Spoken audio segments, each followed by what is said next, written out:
Bom dia, senhoras e senhores. Eu sou o professor Wilson Amaral, da disciplina de Auditoria de Sistemas, no Centro Universitário Estácio de Sá. Hoje é uma terça-feira, dia 27 de outubro de 2020. São 8 horas e 15 minutos.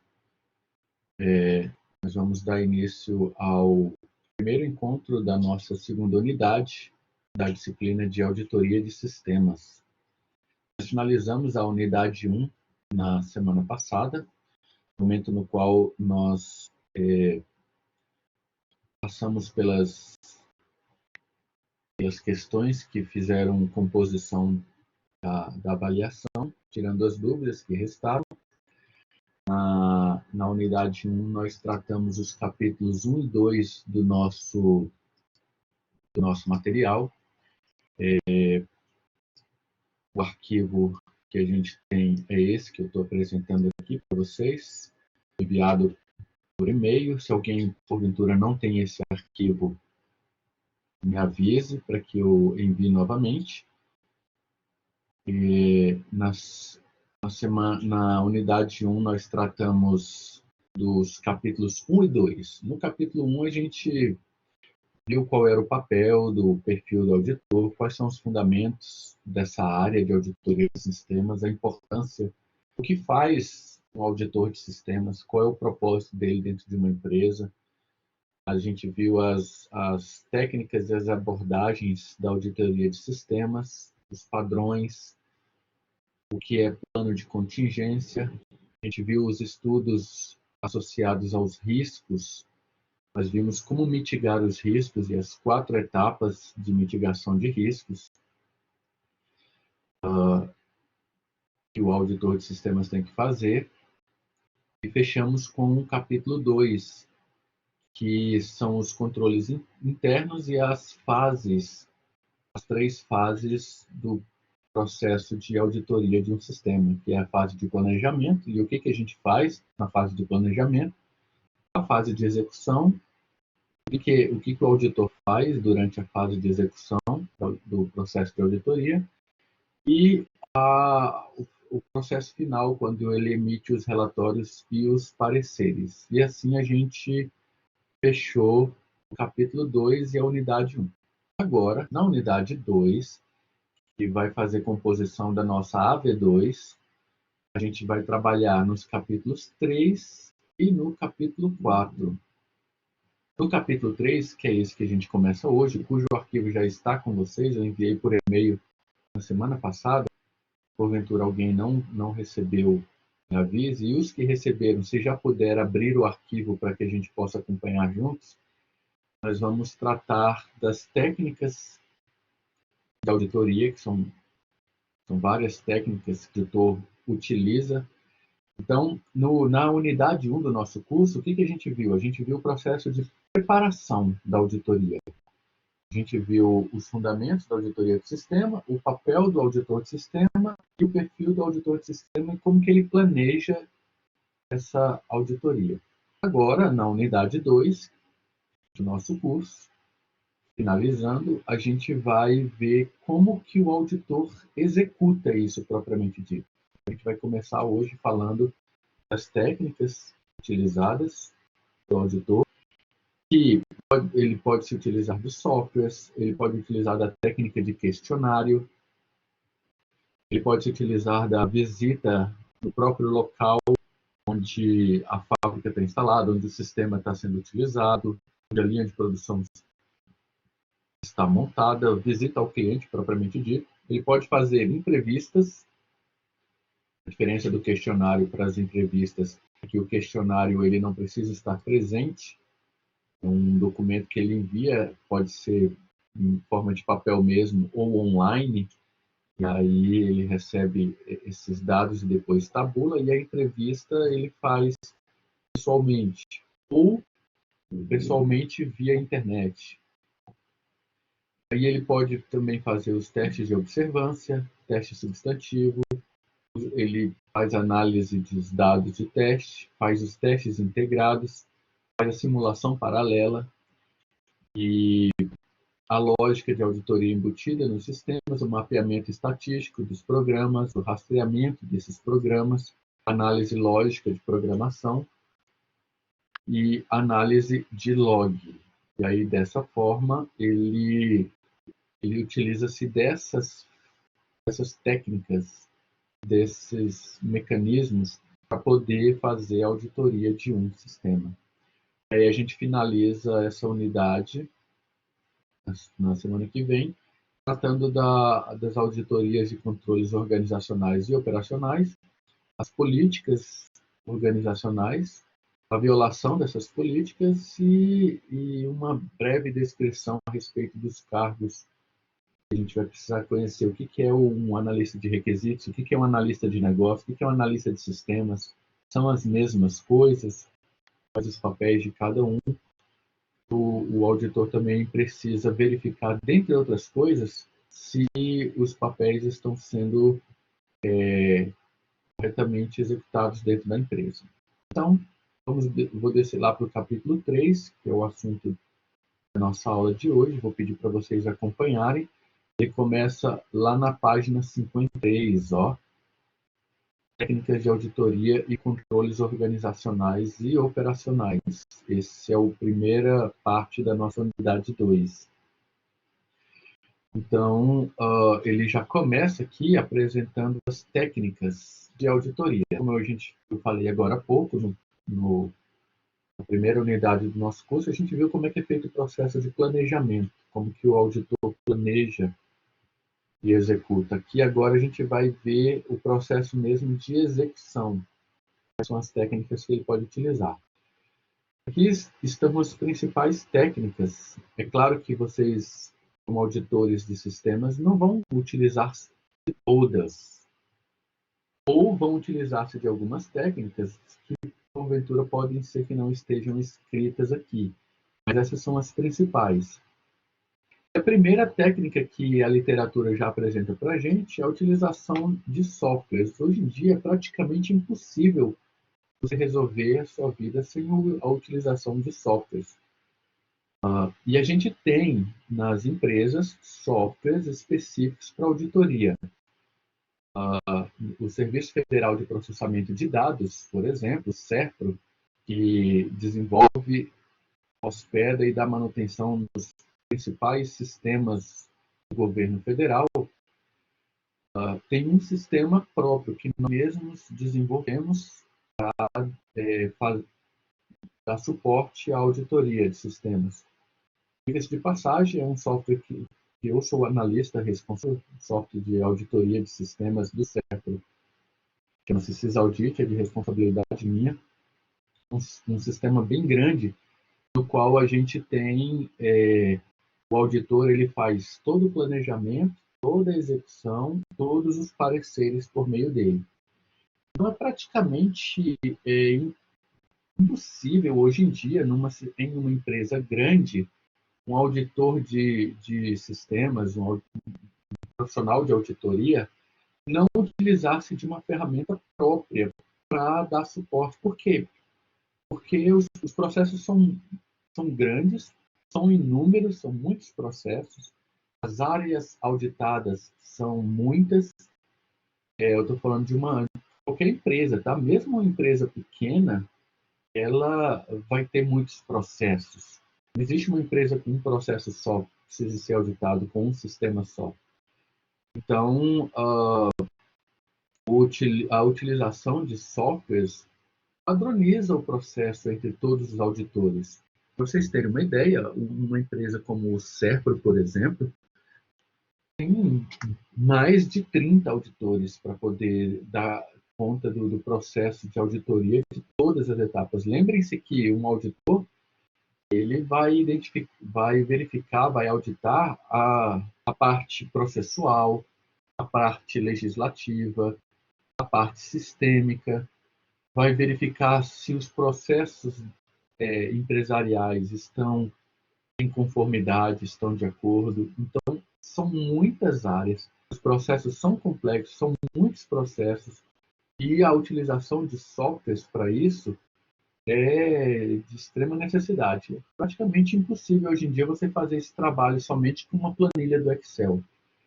Dá para fazer, mas colocaria sobre os ombros do auditor uma responsabilidade muito grande. Então, esses softwares já fazem tudo isso de forma automatizada, além de controlar o ciclo de vida da auditoria. E uma coisa importante que esses softwares geram é uma coisa que vocês já ouviram falar muito no curso de vocês, e com certeza vão ouvir ainda muito mais, que são os logs. Pessoal, o que é um log? Logs são arquivos que armazenam tudo o que acontece dentro de uma determinada operação.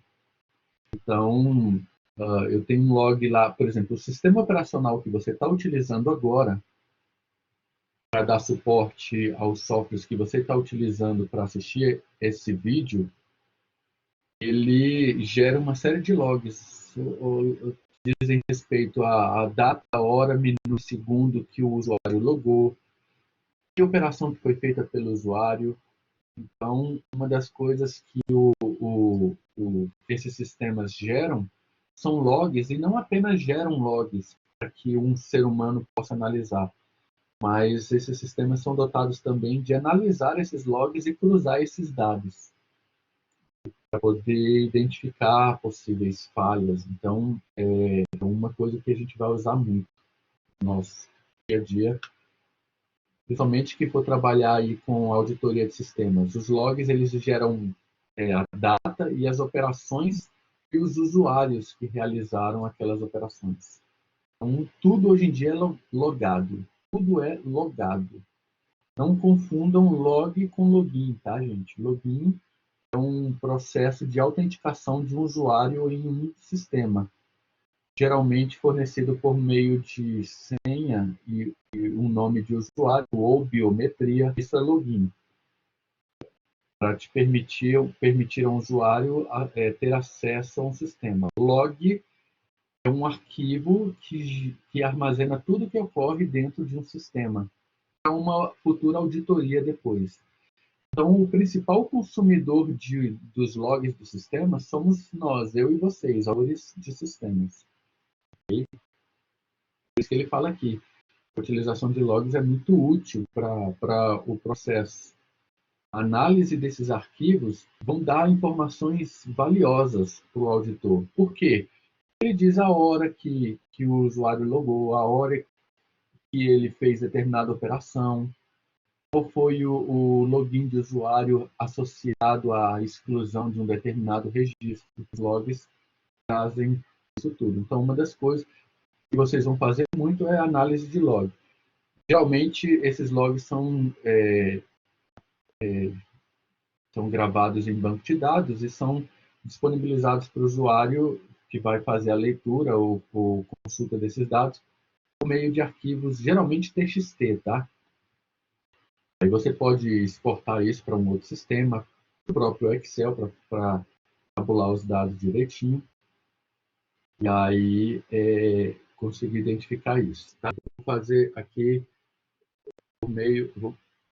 São os ambientes que nós temos nas empresas. Tá? Então, eu vou fazer aqui a representação clássica de dados, só para a gente ter uma ideia. Geralmente, nas empresas, a gente começa com um ambiente de desenvolvimento. Aqui é onde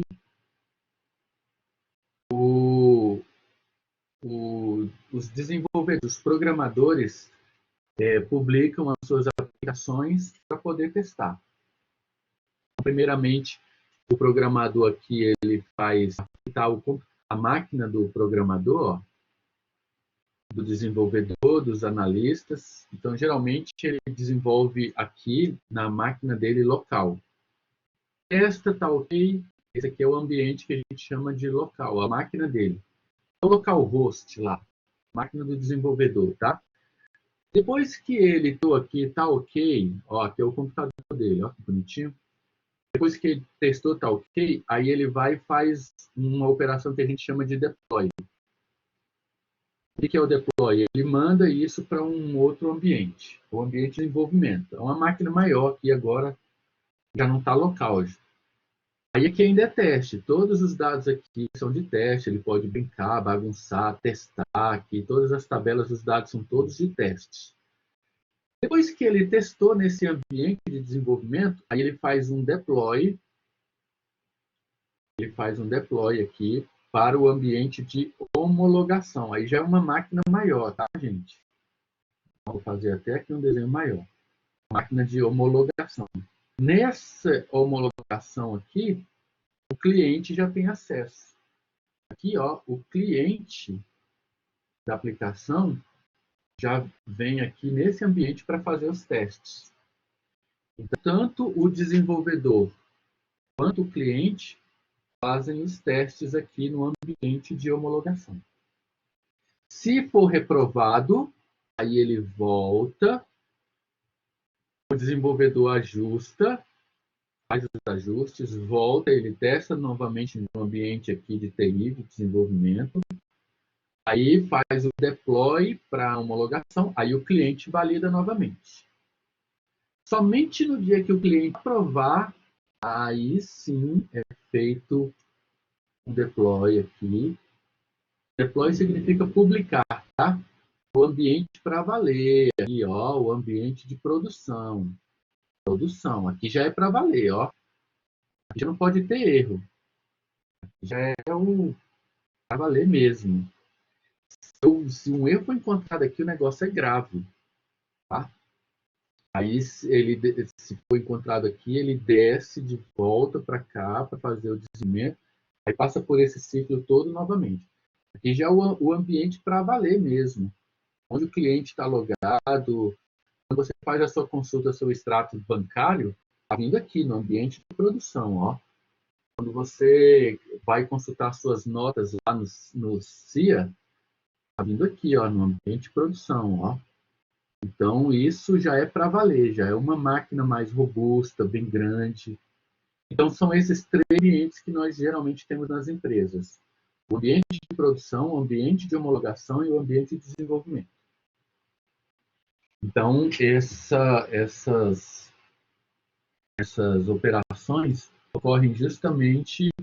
E aí, aqui na página 57, ele apresenta para a gente a definição do que é um sistema em produção. Um sistema que está sendo utilizado, o sistema pronto, ou seja, já é o para valer mesmo. Não é a parte lá nem de homologação e nem de desenvolvimento, conforme eu acabei de mostrar para vocês. Então, não esqueçam mais isso, tá? Dentro de uma software house, dentro de uma empresa de desenvolvimento, nós temos esses três ambientes. Pelo menos, né? Pode haver mais ambientes, mas pelo menos tem que ter esses três. O de desenvolvimento, onde o programador brincar, pode fazer todos os testes, faz tudo. É um ambiente, como o próprio nome diz, é de teste mesmo, desenvolvimento. Já na homologação, não. Os dados já são mais sérios, mais próximos do ambiente de produção, que é onde o cliente vai testar. Agora, o de produção já é para valer mesmo. Fazer teste na produção, jamais, impossível, não pode ser isso. E para isso a gente tem que fazer os testes nos ambientes anteriores. E aí, se utilizando agora das técnicas que o auditor pode ter para fazer o trabalho dele, a primeira que o material apresenta aqui, que a literatura apresenta, é o questionário. O questionário ele é bastante útil, tá, gente? O questionário é muito comum para o auditor. Por quê? Porque no questionário eu coloco todas as perguntas que eu quero fazer inicialmente para as equipes, para os analistas, até mesmo para os clientes, e vou tabular esses dados e gerar informações importantes a respeito dele. Então, esses questionários eu posso fazer à moda antiga, eu faço um questionário no papel e entrego. Às vezes as pessoas que vão responder isso não têm acesso ao computador. Por exemplo, imagine que você está fazendo auditoria de um sistema de uma fábrica, com um sistema de controle de linha de produção, e você quer fazer algumas perguntas para os operadores lá da fábrica, que eles, durante o processo de dia a dia do trabalho deles, eles não têm acesso a computadores. eles estão na fábrica, não têm acesso, no trabalho no dia a dia com computadores. Então, eu imprimo esses formulários, entrego para eles, de manhã, no final do dia eu recolho, com perguntas importantes. Exemplos de pergunta que poderia ter no questionário lá da fábrica.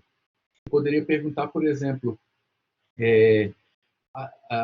quais os horários em que a esteira recebe manutenção durante o dia. Aí eu ponho as caixinhas lá para ele marcar. E aí eu vou verificar se o que está ocorrendo lá no chão de fábrica mesmo é o que está escrito nos manuais e nas regras mesmo, entende? Eu posso fazer uma pergunta do tipo assim: quais são os períodos do mês, do ano, em que essa linha de produção ela é interrompida para manutenção preventiva? Aí os funcionários vão lá e respondem: a gente para no mês de março. E depois eu vou verificar se realmente deveria ser isso mesmo. Então, são perguntas que eu posso fazer no chão de fábrica. Exemplo de perguntas que eu posso fazer já agora por meio de questionários online. Eu posso chegar montar um questionário, um formulário online, utilizando qualquer uma dessas ferramentas e mando para o pessoal dos escritórios, por exemplo. Vou perguntar coisas do tipo assim: das opções abaixo, informe as que o escritório utiliza para proteger os seus dados. Aí tem lá uma opção: a gente faz backup semanalmente.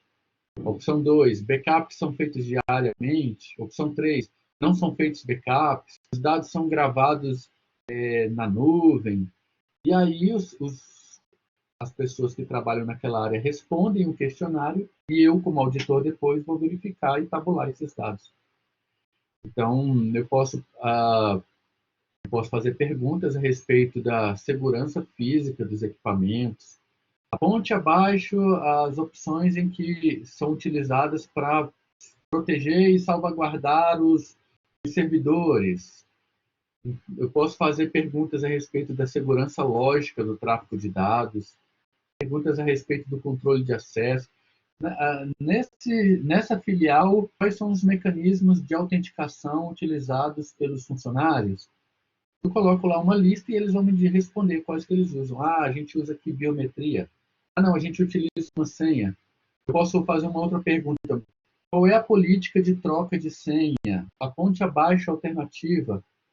E aí depois eu vou validar esses dados. Então, o questionário ele é bastante útil.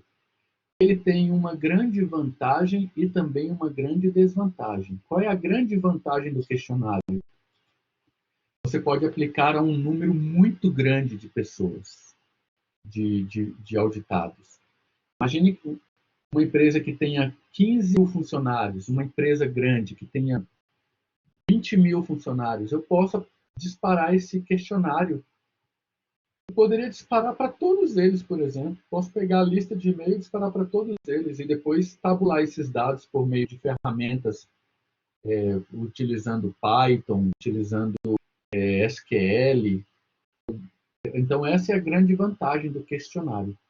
A grande desvantagem do questionário é o fato dele ser estático. Então, se eu fizer uma pergunta assim: quais são os mecanismos que são adotados aqui na empresa para segurança de login?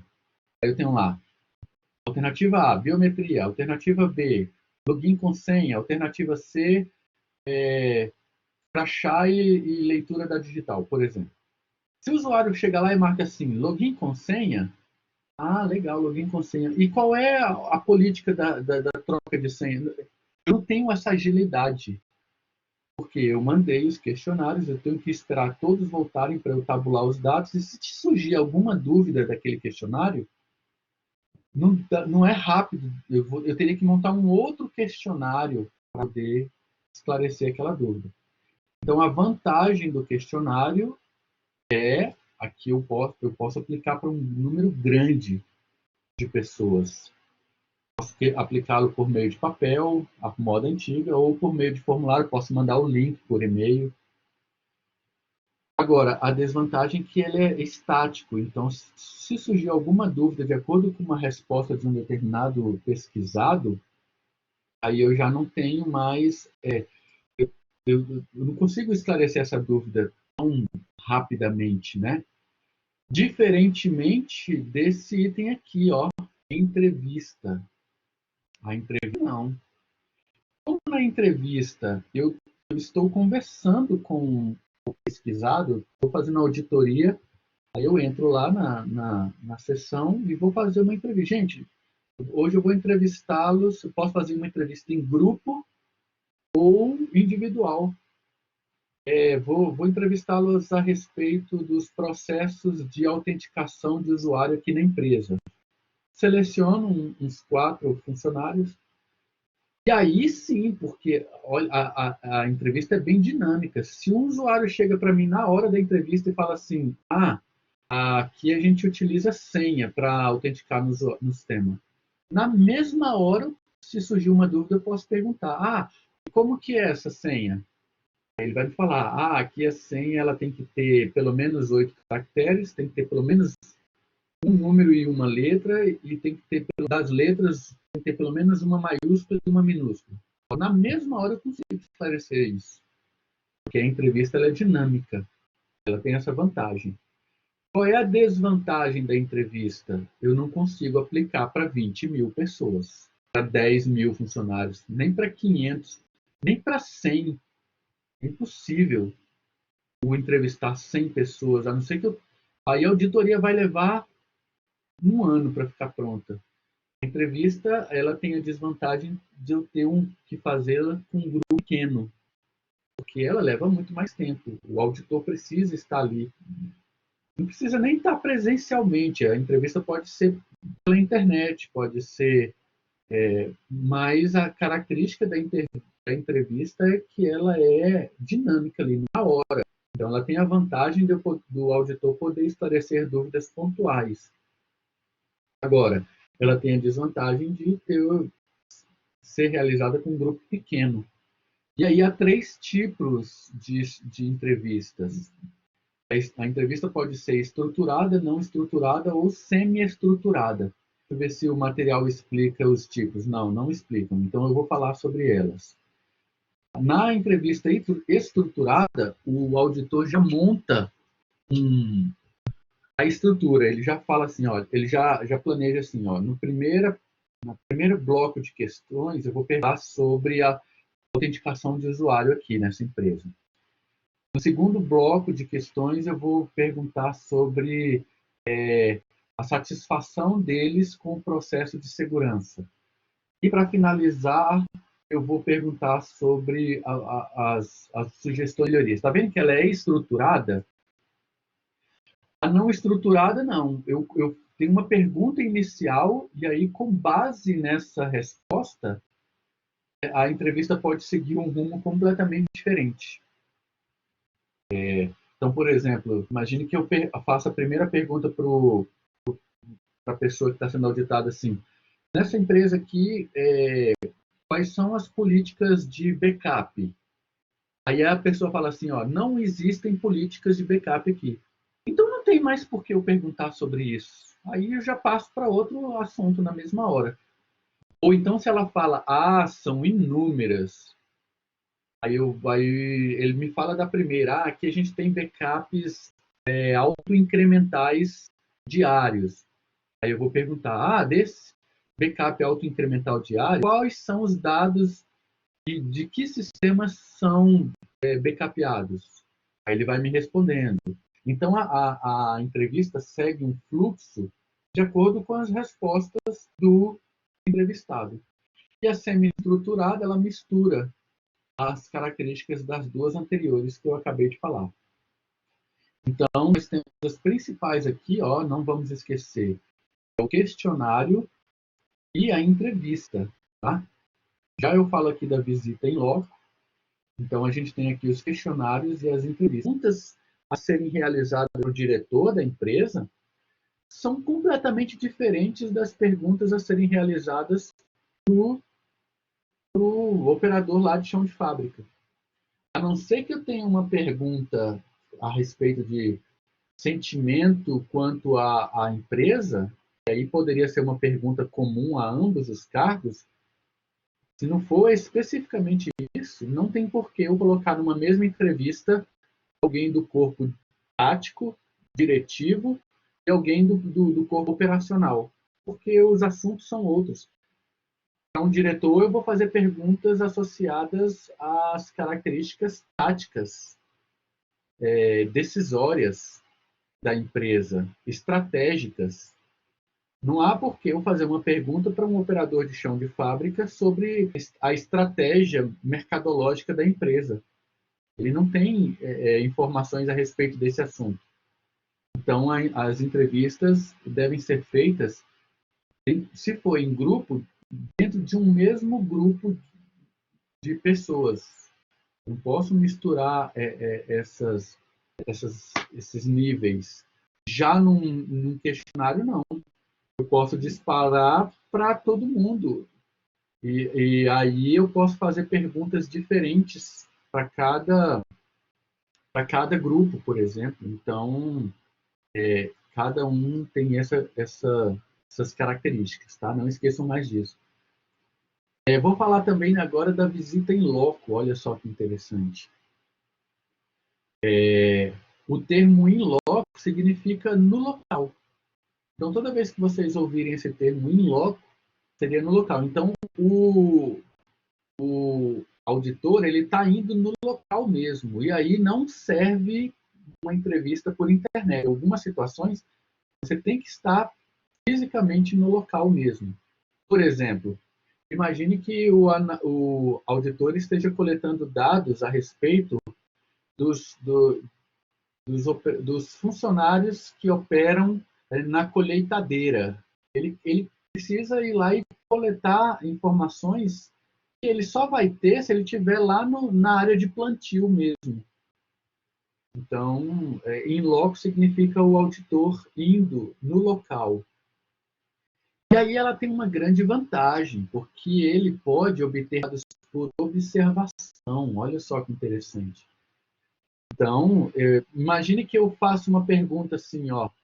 Eu tenho lá no questionário uma pergunta assim, ó. Você sugeriria essa empresa para outras pessoas? Você sugeriria essa empresa para outras pessoas? Imagine que eu tenho essa pergunta, né? De um nível de satisfação do funcionário com uma empresa. Você indicaria para seus clientes essa empresa, por exemplo? Imagine que eu tenho essa pergunta. Ora, como o entrevistado sabe que está sendo analisado, e esses dados podem ser analisados pelo próprio chefe dele, há uma tendência de que ele responda que sim, que indicaria a empresa.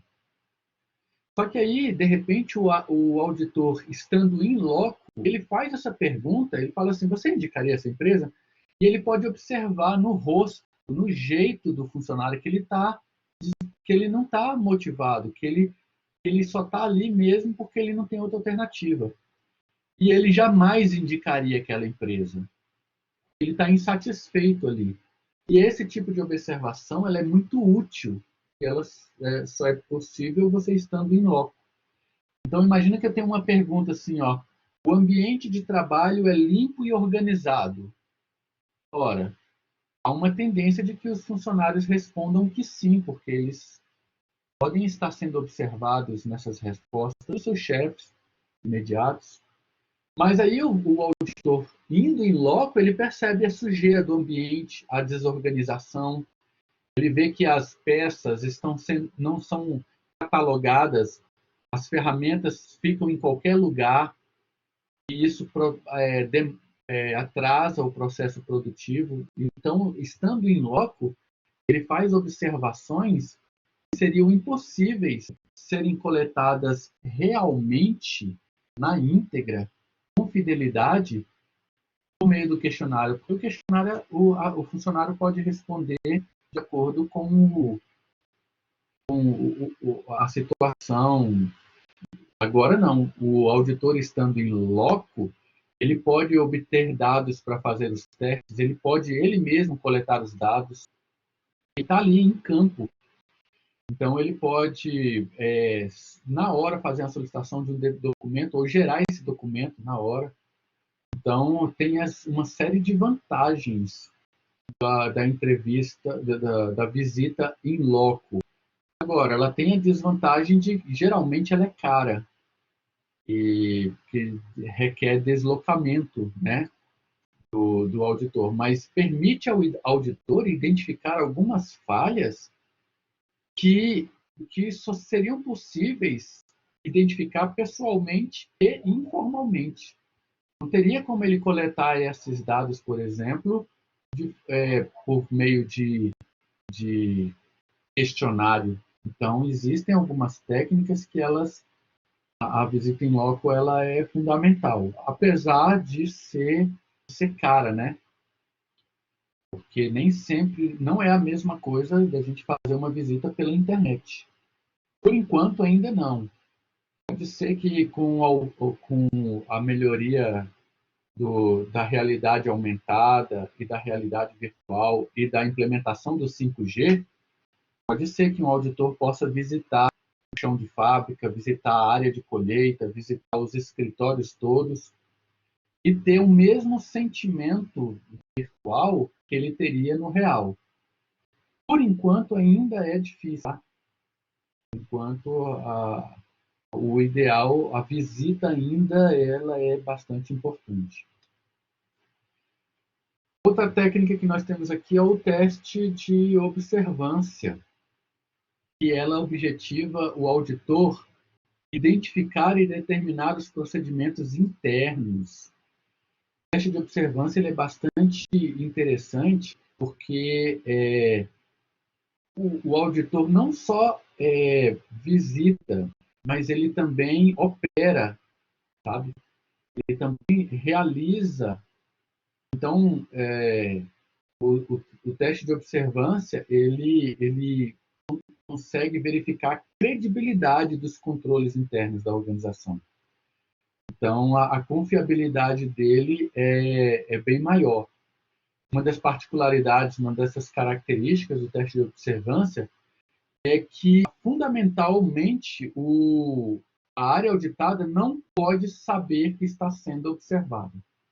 Óbvio, porque senão ela vai maquiar os dados. Uma pessoa tem uma tendência de mudar o seu comportamento quando ela sabe que está sendo observada.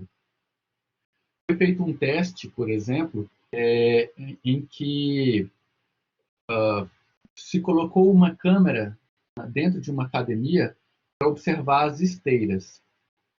E aí observava-se a forma com que os homens e mulheres caminhavam nas esteiras. E aí depois, nesse experimento, uma pessoa chegava, um colega, um conhecido, chegava para conversar com a pessoa enquanto ela estava caminhando na esteira. E aí observou-se que os homens, eles movimentavam mais os ombros quando estavam sendo observados na esteira, enquanto caminhavam, e as mulheres movimentavam mais o quadril. Então, quando a pessoa está sendo observada, ela muda o seu comportamento. Isso é uma característica não só do ser humano, tá? Os experimentos da física quântica demonstram isso, a mudança do spin, do estado de uma partícula, ela muda pelo simples fato de estar sendo observada. Isso é uma coisa, um dos mistérios que a gente tem aí na física quântica. Quando você observa uma partícula, ela muda o seu comportamento. Isso ocorre também no ser humano. Conhecido como o experimento de Hawthorne. Hawthorne era uma cidade, o experimento de Hawthorne era uma cidade onde foi feito um experimento para ver a produtividade. A gente está falando do início do século passado, isso aqui foi feito na década de 10, 1914, mais ou menos. E aí o que foi feito? Foi feito um experimento nessa fábrica para ver a produtividade dessa fábrica aqui. Aqui tem uma foto dela, ó. para ver a produtividade dos funcionários. Olha só que interessante o experimento de Hawthorne.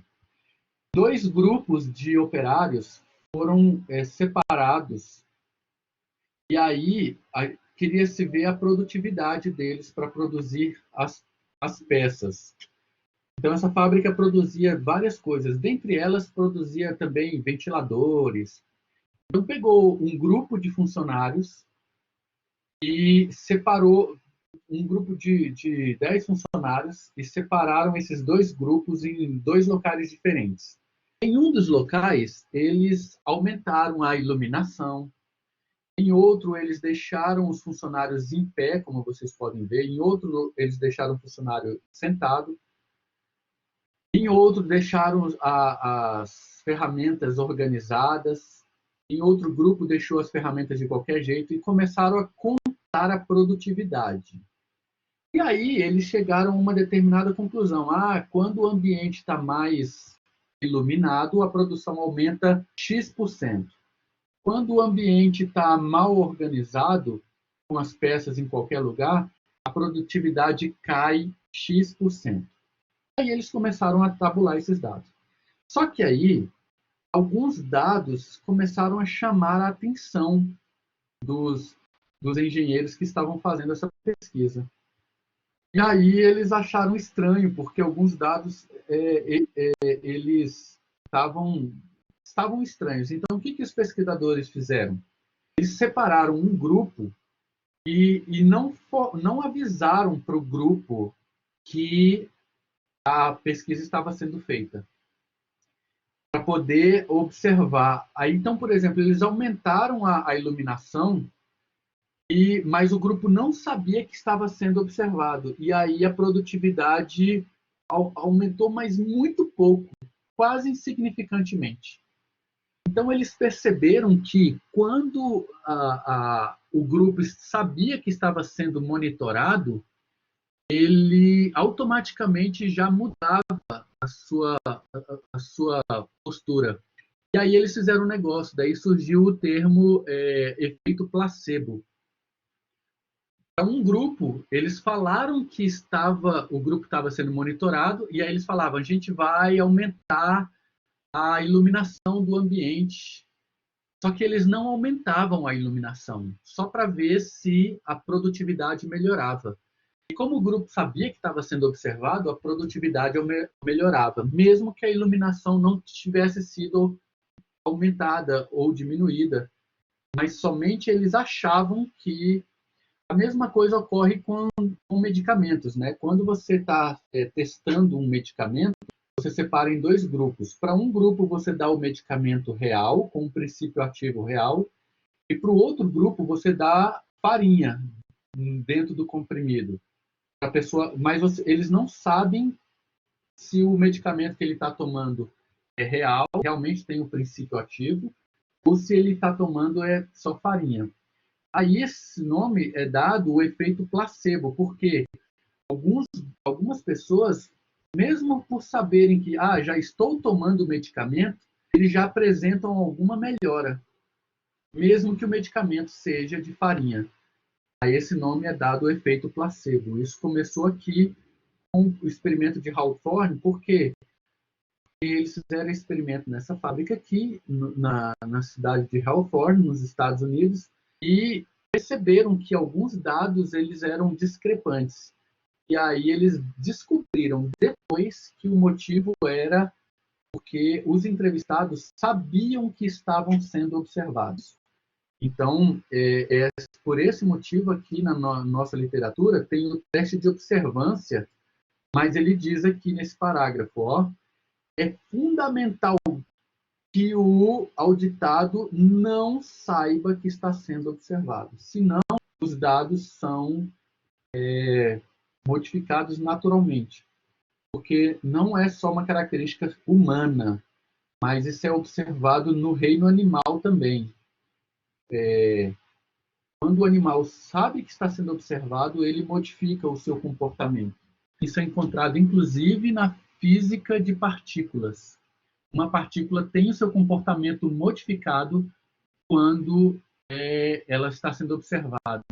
Isso Então, tem até uma máxima que a gente utiliza lá na física quântica que chama-se o seguinte: o próprio material observado ele muda o seu comportamento pelo simples fato de estar sendo observado.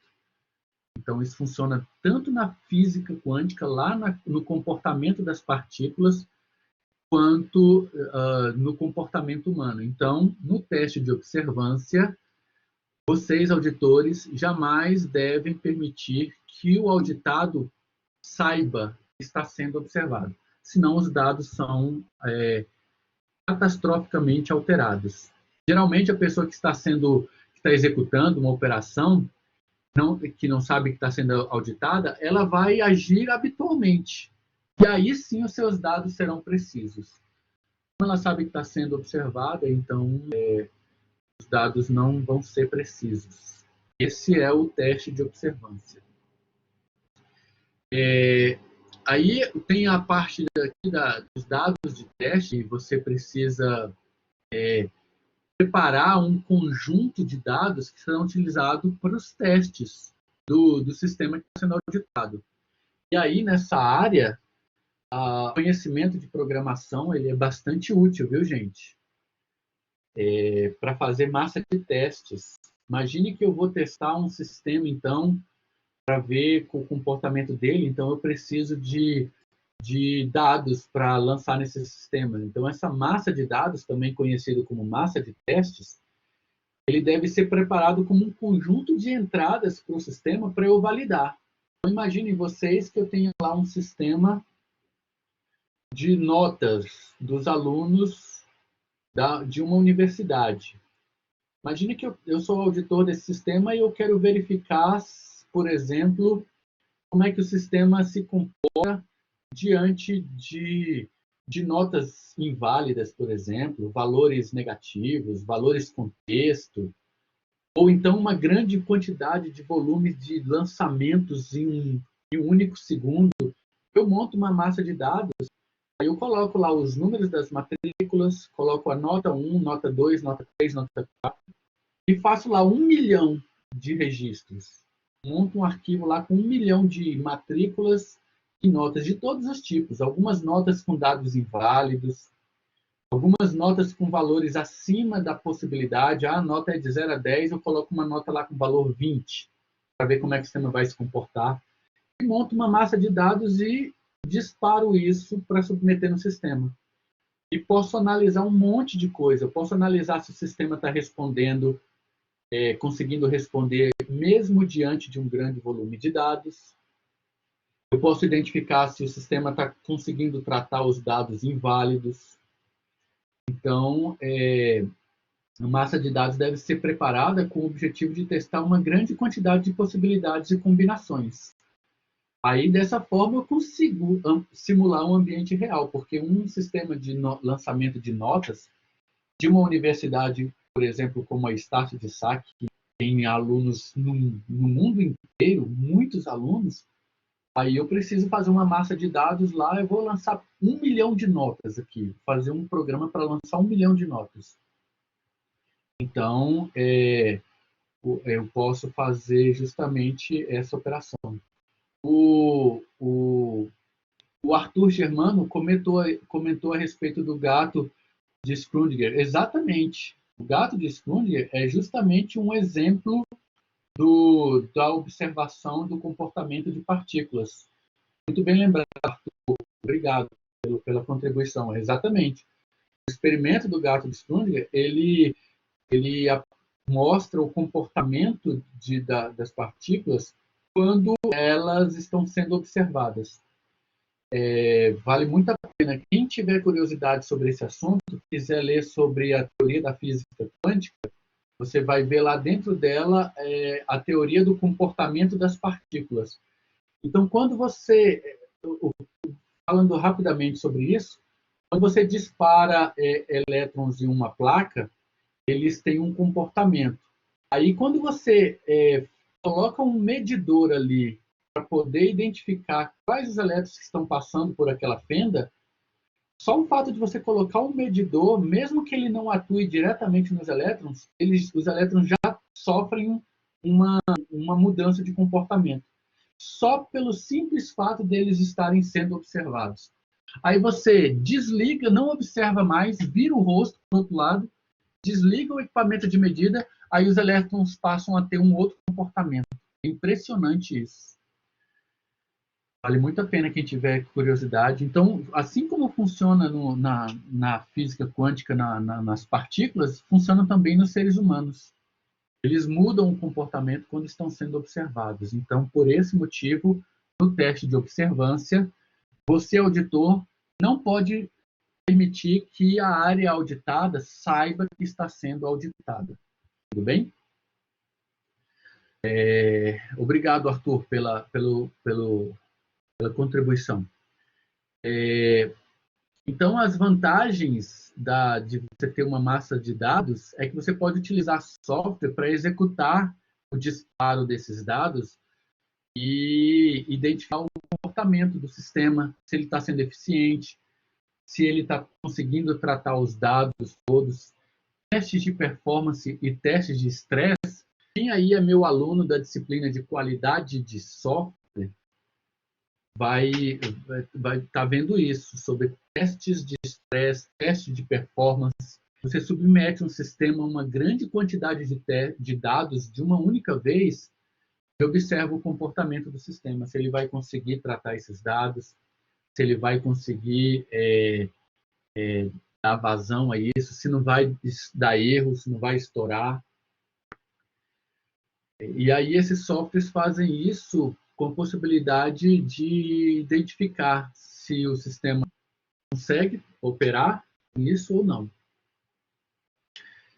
A grande desvantagem é a dificuldade de prever todas as possibilidades, né, gente, de transações do sistema e os respectivos dados de saída desejados. Então, por exemplo, um sistema de dados de notas de alunos, fica fácil eu percorrer todas as possibilidades possíveis. Ora, quais são as possibilidades possíveis?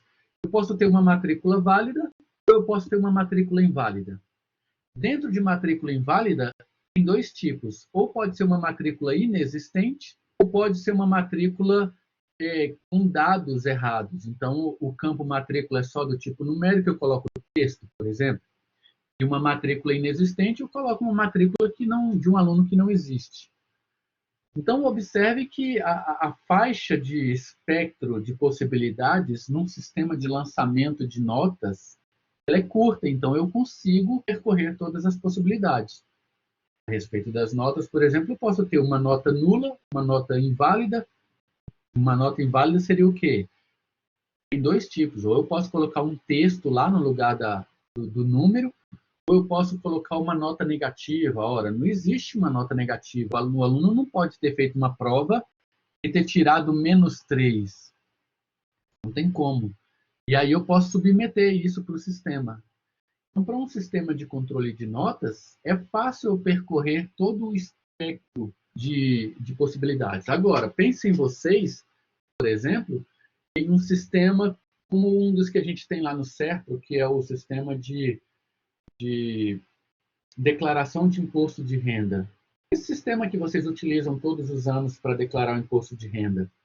Nossa, a quantidade de possibilidades de lançamento de dados é quase infinita.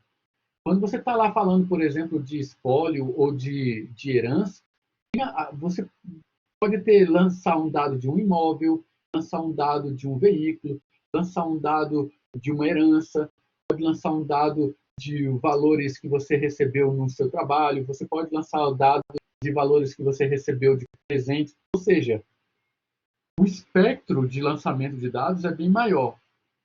Então, a dificuldade que ele fala aqui é justamente isso. Dependendo do tipo de entrada de dados, é impossível você percorrer todas as possibilidades possíveis. E aí, uma das formas é a gente fazer justamente um algoritmo para gerar isso. E aí eu falei nesse momento que o bom de ser um programador aqui nessa hora, você pode escrever um algoritmozinho pequeno, com 15 linhas, que gera uma base de dados com 1 bilhão de registros. Nos meus alunos das disciplinas de programação, por exemplo, principalmente programação em Python ou programação em linguagem C, uma das tarefas que eu peço lá para eles é fazer um programa para gerar massa de dados. O usuário vai lá e informa: eu quero gerar massa de dados para a tabela de cliente. O cliente tem nome, CPF, RG, data de nascimento, sexo e valor do salário, por exemplo. Aí o nome é do tipo alfanumérico, o sexo é do alfanumérico de 1 caractere, o salário é do tipo monetário e o campo data de nascimento é do tipo data no formato dia, mês, ano. Aí o programador fazer isso, o usuário informa quais os campos que ele quer e quantos registros ele quer. Gera para mim aí 1 bilhão de clientes. Ele vai lá e gera 1 bilhão de registros na tabela para a gente poder fazer testes. Então, nessa hora, conhecimentos de programação, mesmo que básicos, são muito bem-vindos. Sempre, né, gente? Não só nessa hora. Quem é programador, quem desenvolve em qualquer linguagem, resolve muitos problemas da sua vida em programação, coisa até pessoal mesmo. Outra técnica que o auditor pode utilizar é a técnica de teste integrado. Quem é meu aluno aí da disciplina de qualidade de testes de software vai ver exatamente isso. O que é um teste integrado? O teste integrado é um dos 15 tipos de testes diferentes. O teste integrado de sistemas objetiva você juntar esse sistema com outros sistemas, trocando esses dados, ou dentro de um mesmo sistema, módulos diferentes, trocando informações entre eles, para eu verificar se determinadas mudanças realizadas em um módulo do sistema não impactou na operação de outros módulos do sistema.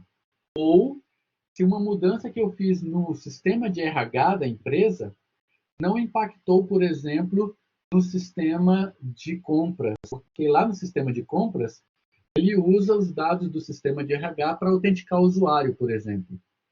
Então eu tenho que ver se a mudança feita no sistema de RH não impactou lá no sistema de compras. Então o teste integrado realizado pelo auditor, ele objetiva validar os módulos que estão sendo auditados junto com outros módulos, ou o sistema que está sendo auditado junto com outros sistemas. Então, esse é o teste integrado. O pessoal aí que faz qualidade e testes de software vai ver com mais detalhes essa informação. Aqui eu preciso que vocês apenas saibam o que é o teste integrado e quando que o auditor pode utilizar isso. Na simulação paralela, nós temos aqui uma outra técnica em que o auditor ele simula as funções do sistema auditado. E aí ele vai dar um foco específico nos pontos em que ele precisa fazer esse controle. Então, a simulação paralela, ao contrário da técnica de dados de teste, nos dados de teste a gente simula uma massa de dados com os programas em produção. Na técnica de simulação paralela, o programa é simulado executando uma massa de dados real mesmo. Então, eu pego eu pego um log, por exemplo, que foi gerado pelo sistema, dados reais do sistema, e submeto no módulo que eu estou fazendo um teste. E aí, essa é a simulação paralela. Então, na simulação paralela, eu vou confrontar os dados dos valores reais que eu lancei e vou confrontar com os dados dos valores fictícios que foram gerados naquela massa de testes do tópico anterior que eu falei. Então, dessa forma, eu consigo comparar esses dados. E aí a vantagem disso é que eu consigo fazer um monitoramento permanente das atividades do sistema. Agora, como desvantagem, ela tem um custo maior, né? que e ela também gera um desempenho menor no sistema, porque o mesmo sistema que os usuários estão utilizando lá em ambiente de produção, eu estou aqui submetendo dados a ele para validar. Então, isso pode gerar uma queda na performance, dependendo do meu parque tecnológico de hardware, né? Se forem servidores bem parrudos, eu não vou ter perda nenhuma, mas se não, pode ser que os sistemas sejam comprometidos no que diz respeito à performance. E aí, outra técnica utilizada por nós, eu e vocês, como auditores de sistemas, são os mapeamentos estatísticos dos programas, né?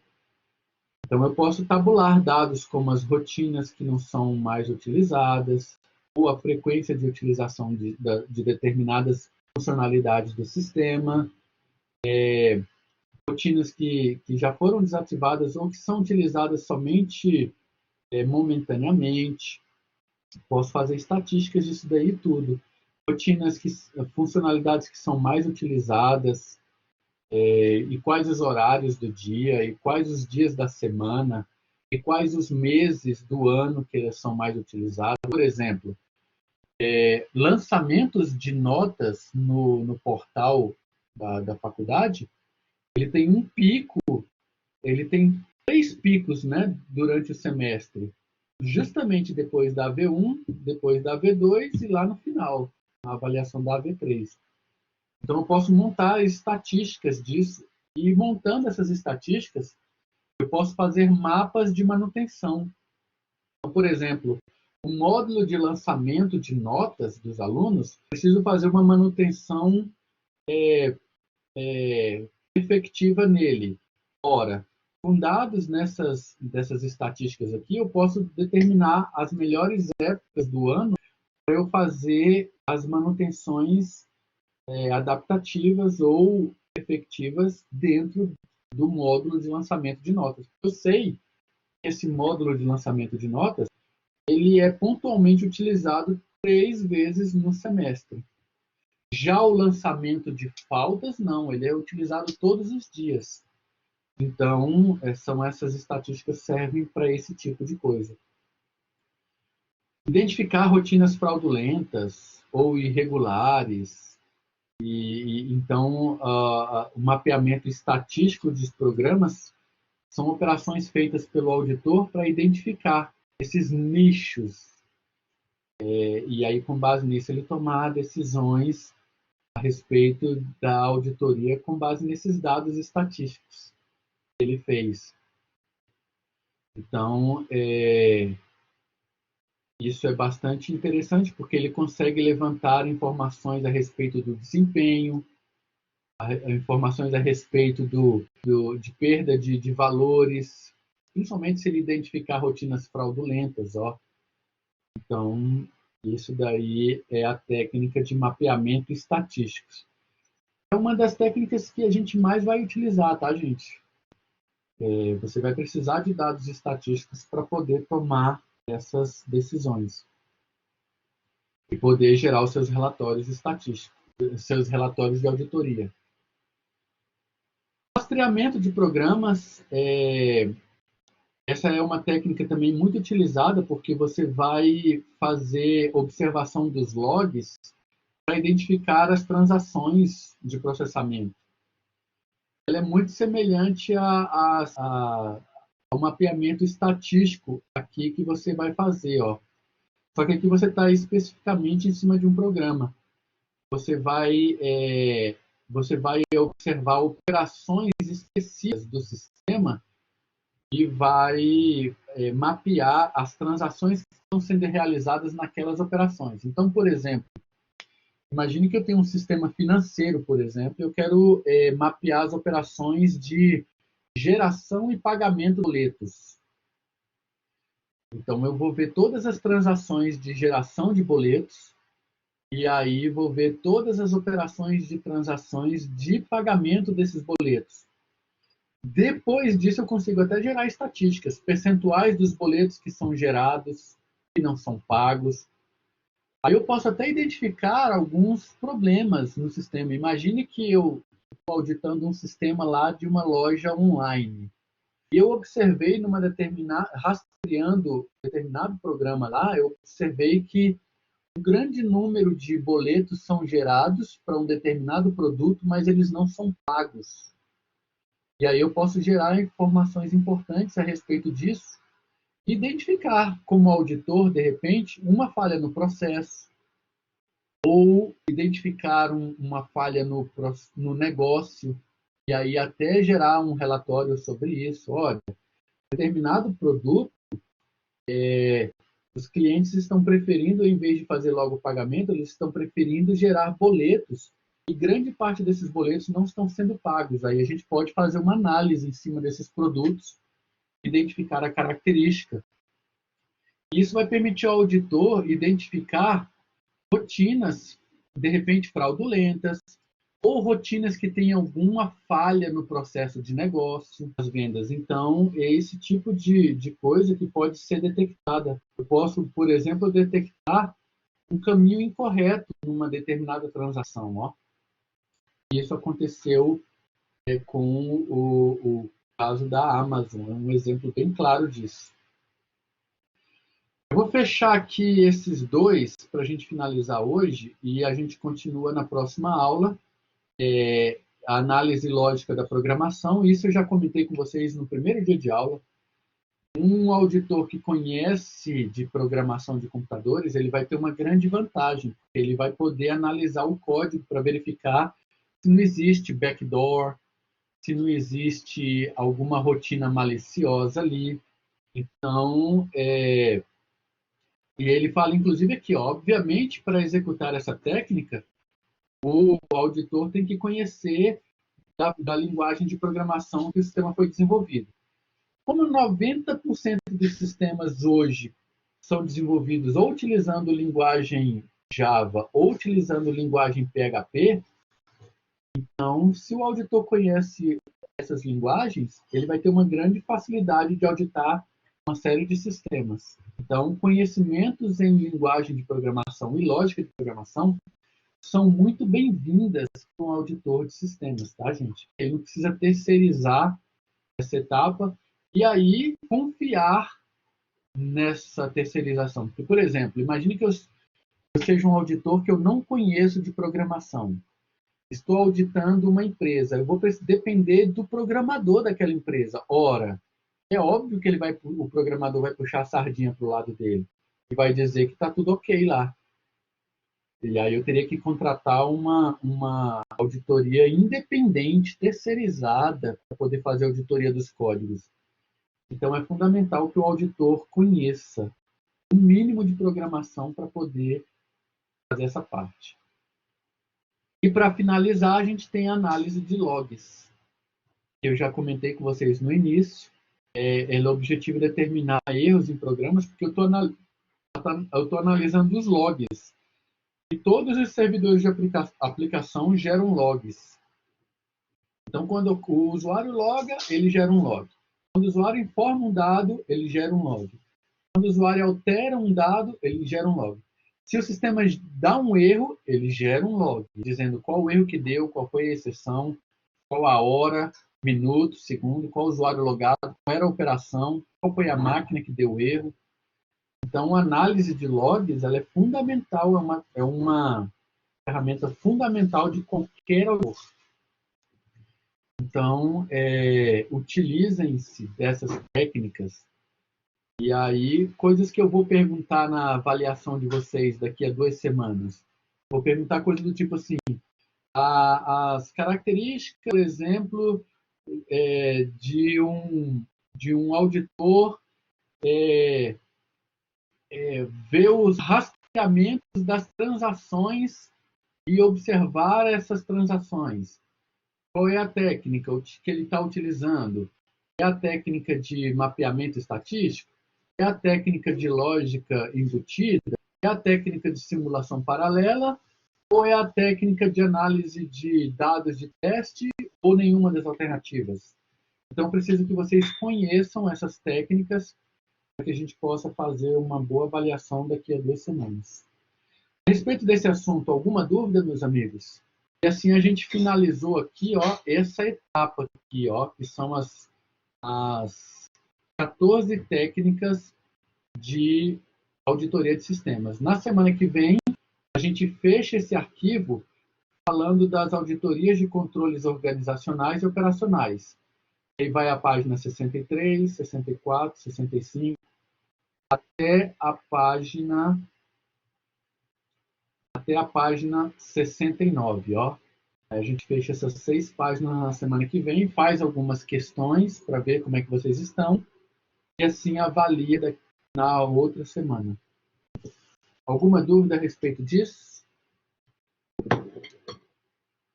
Tranquilo? Posso ficar despreocupado? Então não deixem de ler esse resto desse até a página 69.